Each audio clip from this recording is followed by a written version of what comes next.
Bueno, vamos a seguir con la clase de hoy. En el tema, como recordarán, teníamos un problema importante con el perceptrón simple, que le habíamos dado algo tan simple como la función lógica OR exclusiva o XOR o O exclusivo, y no la podíamos resolver. Recordarán que habíamos planteado este problema donde teníamos X1 era una de las entradas, que podía ser verdadero o falso, que nosotros utilizábamos la codificación +1 - 1 para las neuronas.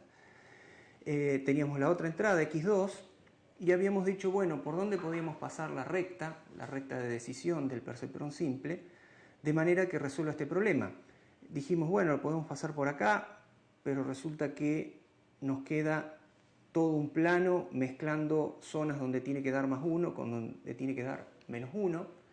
Entonces empezamos a mover, acá también nos pasa lo mismo, acá también nos pasa lo mismo.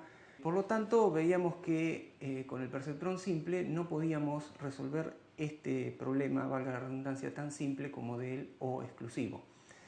La propuesta ahora es juntar más de un perceptrón, en particular vamos a ver que se puede hacer con simplemente 3, para tratar de partir el plano de una manera un poco más inteligente, que es definir una zona para uno de los perceptrones, otra zona para otro de los perceptrones, y la idea final es que un tercer perceptrón pueda cubrir esa zona intermedia, de manera que vean que nos queda adentro los dos lugares en donde tiene que dar verdadero y nos quedan afuera los dos lugares en donde tiene que dar falso, la función XOR.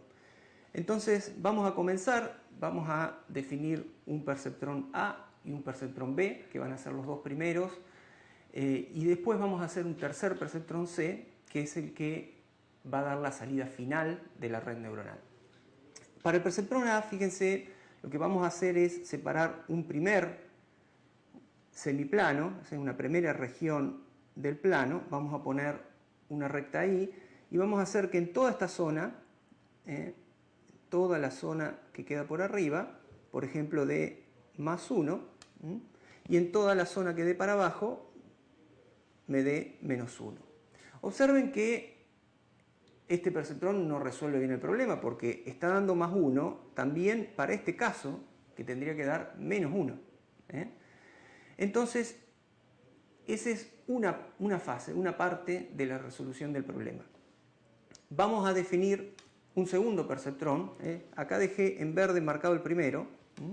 Vamos a definir un segundo perceptrón que haga algo parecido, pero un poquito más arriba. O sea que fíjense que es el mismo perceptrón de antes, prácticamente van a ser los mismos pesos, pero le corrimos la ordenada al origen. En este caso también vamos a tener que el perceptrón va a dar +1 en toda esta zona y -1 en toda esta zona. Vamos a seguir un paso más. Ahora nos quedan definidos el perceptrón A y el perceptrón B.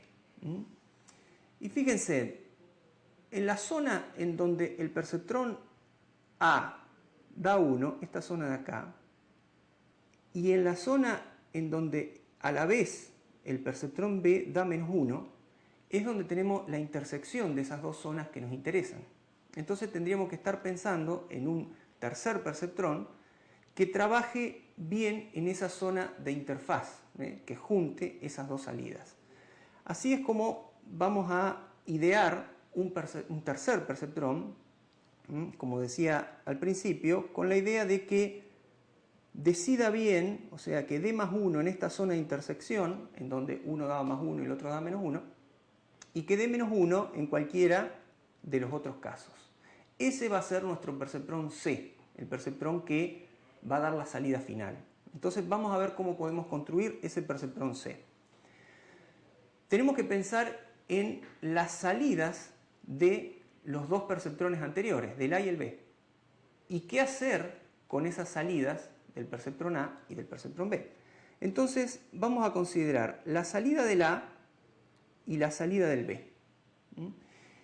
Y ante la salida del A y la salida de B, que van a ser las entradas a C, vamos a ver qué debería dar la salida de C, el perceptrón final. Habíamos dicho, si la salida de A es más 1 y la salida de B es más 1, entonces, ¿en qué región estamos? Si la salida de A es más 1, que cubre todo esto, y la salida de B también es más 1, estamos acá en esta región, en la región donde hay intersección entre la superficie que estoy dibujando. En ese caso, ¿qué tiene que dar el perceptrón C? El perceptrón C, para que dé bien, tiene que dar lo que tenemos marcado ahí, el menos 1. Bueno, ahora vamos a considerar un segundo caso. Vamos a suponer que estamos en la región en donde el perceptrón A da más 1 y el perceptrón B da menos 1. ¿Cuál región sería esa? Bueno, similar a lo que hicimos antes, toda esta zona sería la región en donde el perceptrón A da más 1. Y voy a dibujar la zona en donde el perceptrón B da menos 1.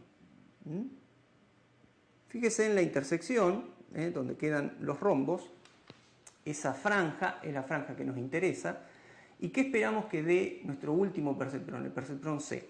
Bueno, en esta zona lo que queremos que dé es más 1, que es la zona en donde la función XOR da verdadero.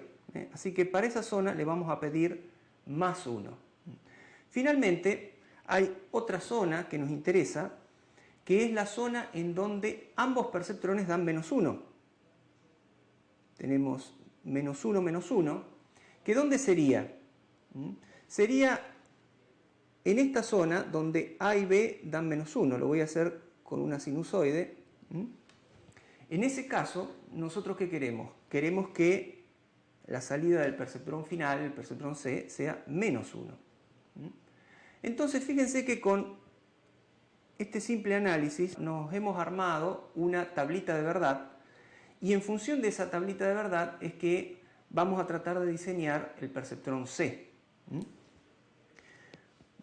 Volviendo un poco al ejemplo anterior, fíjense, nosotros cuando teníamos, acá dibujé para aclarar la salida del perceptrón A y la salida del perceptrón B, fíjense que corresponde a la región que separaba la primera recta, la recta verde del perceptrón A y la región que separaba la recta B.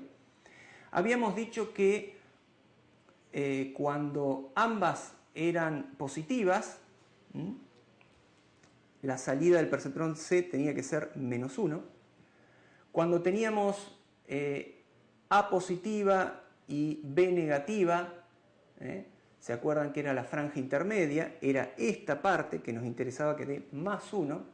Y cuando teníamos ambas negativas, que era la parte de abajo, la zona que quedaba bien abajo a la izquierda en el dibujo, teníamos esta otra salida para el perceptrón. Quiere decir que si acá trazamos una recta que pase por acá, podríamos estar ya resolviendo el problema, porque nos quedan todos los menos 1 abajo y todo lo que debería ser más 1 arriba. Así que, muy parecido a como sabemos ya diseñar para el perceptrón simple una solución, tenemos que hacer pasar para el perceptrón C esa recta y vamos a estar cumpliendo con la tabla de verdad que nos va a dar la salida deseada. Una observación más, fíjense que en esa tabla de verdad había 3 valores nomás, y en ningún momento nos interesó qué pasa cuando la salida B es más 1, pero la salida A es menos 1. Realmente lo que sucede es que nunca se forman regiones con esa intersección, entonces no nos va a importar qué salida dé el perceptrón C en esa situación.